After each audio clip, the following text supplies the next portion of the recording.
Gareth, I've been back, I think, just over a week now for pre-season training. How are you feeling after the first 8 or 9 days? More importantly, how are the team?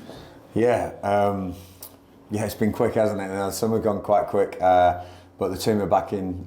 We had our first full week last week. They were in a couple of days before that as well for testing, as most teams do. We get a baseline on injuries and fitness and where they are. And then we had a first full week. Yeah, the boys worked really hard. Really pleased with them. Really proud of them. Because they took on a full week as a 6-dayer, which is tough. I know people will think we don't work hard enough sometimes, but the physical outputs, for 6 days running, they really addressed it well, and got to give praise to my staff as well. Managing the loads, managing the work.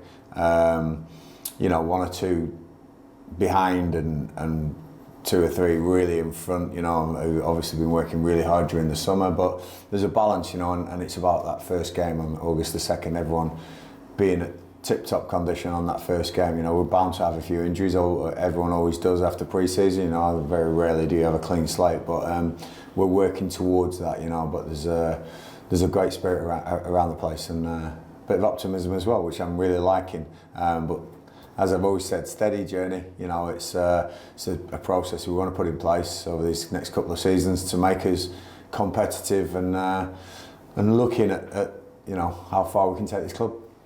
You mentioned the players were in for 6 days. Actually, the workload must have been worse because of the heat. It was 30 degrees. Yeah. Someday. Did that alter anything that you would normally do, or did you just plan straight for it? No, we went through it. Just more hydrating, and we're lucky enough that we've got a fit bunch. There's not really many stragglers out there. There's 1 or 2 who need to pick up. There's 1 or 2 with injuries, and it's great. It's great to see the new signings integrate with the squad, and there's a few real close friendships been built up already, which is great. It's great to see, because I want them team. I want them all together. I want this spirit that we finished the season with last year. It was special, and I want to start the season on a high. But with the games now coming this week, it's going to be really important to, again, keep them injury-free. And this is where they're going to get their fitness now. They're going to play games, and if you're going to do 46, you've got to do your stint in pre-season, and starting with Dover. We've got some tough tests coming up, so looking forward to seeing what we can do. Debatably, is pre-season the most important part of the campaign? It's difficult. Yeah, in some ways, of course, people say they've missed the pre-season. Bradley Dack, for instance, hasn't really done a proper pre-season for 3 years with injury and moves and things like that. And so for someone like him, having a real pre-season under his belt, and Bradley knows where he stands. I think he's a fantastic footballer, and he's just feeling his way into it. But he's saying he's needed this. He's needed this for so long, and there's others in there who haven't really completed pre-season for a couple of years, and for want of injuries or like I say, moves or transfers or not having contracts somewhere. They're all different, and we're gonna make sure that they're all on the same page when we come to the 2nd of August. But honestly, James Russell, the head of performance there, has done a great job, and the physios and obviously Dave Waits, coming in. So it's been good. It's been very good, and I'm really pleased with where we are. You mentioned Dover at Cradwell. That's our first pre-season fixture. What can fans expect from that game? Because presumably you won't play a full 90. Is it 2:45? Is it 60-30? Yeah. What's the plan? No, we'll be normal, sort of sharing the game up, sharing the minutes up. We have 1 or 2 knocks, we have 1 or 2 precautions, we have 1 or 2 that we don't want to put in the first game yet. So just want the fans to have some expectation of what will happen. There's some young boys some first-year pros that I want to have a look at. There's 1 or 2 that have impressed me in the weeks, and they'll get run out. But there'll be a lot of familiar faces as well, the squad. But I think we're carrying about 6 precautions that we're not going to risk, 7 maybe, and they'll feature in the later games. But at the moment, we'll take 2 teams and hopefully be competitive against Dover, because they had a hell of a season last year, and got promoted at the end there, and we're expecting a tough test. It's not far away. Obviously, the connection with Andy Hessenthaler, with the managing the clubs and all that history between them. It's going to be a good game, but it is the first one, so I don't want anyone getting carried away with any result, whether it's good or bad or whatever it is. We know what we're doing, and like I say, the August is the important month to get stuck into.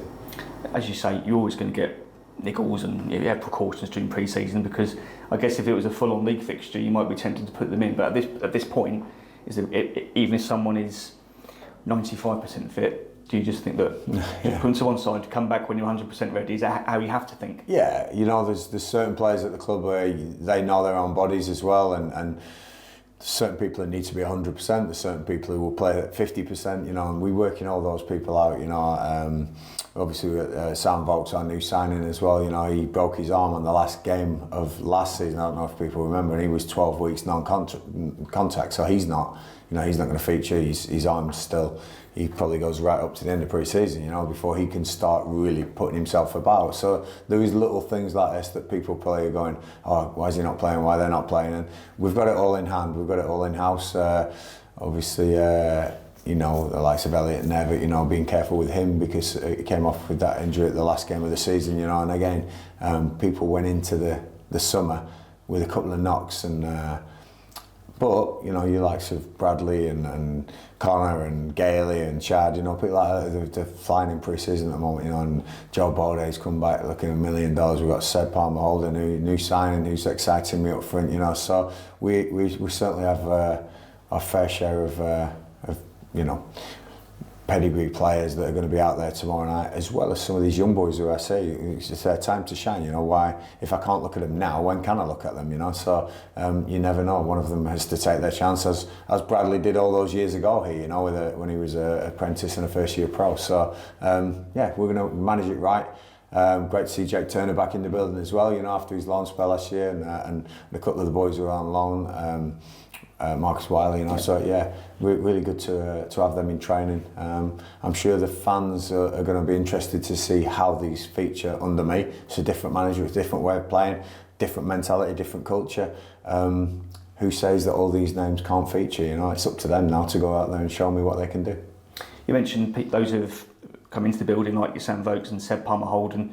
Do you envisage anyone else coming in now, or will that depend very much on how pre-season develops in terms of fitness and any precautions that perhaps are longer term? We're still hopeful to get at least one in, maybe two, but at least one. I know what type I want, I know what profile I want. I'm not going to give anything away because then everyone will start looking for them.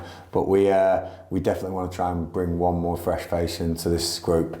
And at the moment, you're taking 20 players tomorrow, there's probably 6 or 7 not involved, so 26, 27 outfield players.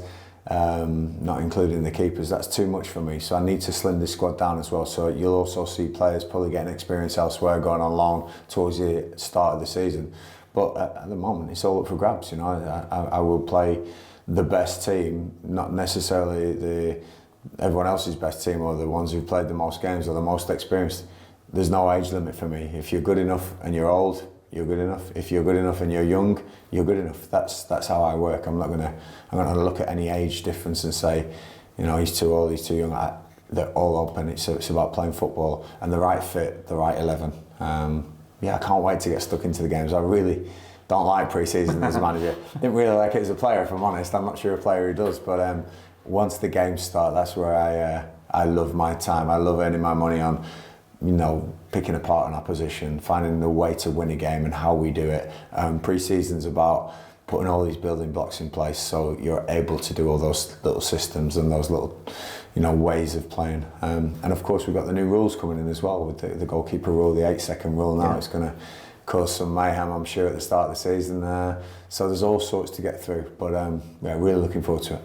And so are the fans. By the looks of it, season ticket sales are extremely strong.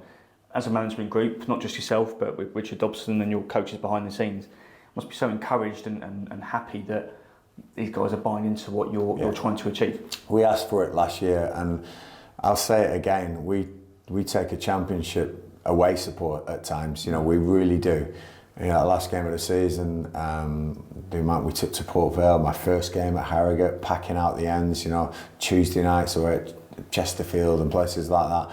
Salford, these aren't short journeys. I found out very quickly that Gillingham is quite a journey. Just getting over that bridge is quite a journey, never mind anything else. But they travel so well.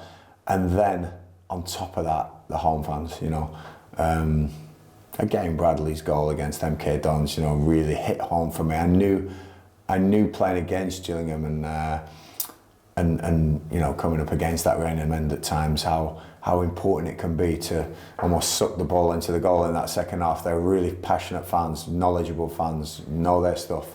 But when you're actually on the Gillingham side or managing or playing in the Gillingham side, and they start that chant and this place is packed out, there's nowhere better. It really is. It really is a brilliant buy-in from the fans. I can't thank them enough. I've got to deliver now, and I want to deliver. Like I said, there'll be one or two more coming in, hopefully.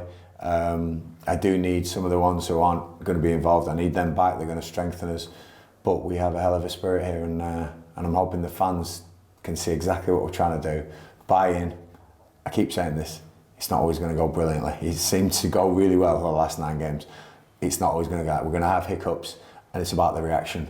I want to know, not just the players, the fans as well. I want to see their reaction and see if they've got that patience to go, you know what, we see what we're trying to do here, because this club has lost its way for way too long, and I intend to give it its way back, and that way is up. The first game away from home, of course, Accrington Stanley. I appreciate there's lots of work to do between now and then, but I'm sure we'll take a very healthy following to Accrington. I bet you can't wait, despite the fact we've got to for 4 weeks. Yeah, undoubtedly. You know, there's the. I know Accrington well. I'm from Blackburn, so it's just 5 miles away. You know, and I played there as a youngster. You know, the Crown Ground, and that away end with no roof on, it's pretty much like ours. You know, a little bit where the away fans are. It's going to be nice actually having Accrington in the summer, because hopefully there'll be no rain and our fans can really enjoy it. But they will pack out that end behind the goal. I know they will. I know John Doolan very well, you know, and they're going to be a competitive side without a doubt. But I intend to go into every game believing we can win it, and believing we can win it convincingly, because of not just the players I've got, but the fans as well, the support that is behind these boys. I feel this is the start of a really good era at Gillingham. I have a big influence on that, obviously, and I don't want to trip myself up by promising too much. But we always said it's going to be a journey of 2 seasons now to make us a heck of a lot better than where we finished last season. I'm committed to that, and I want to make it happen.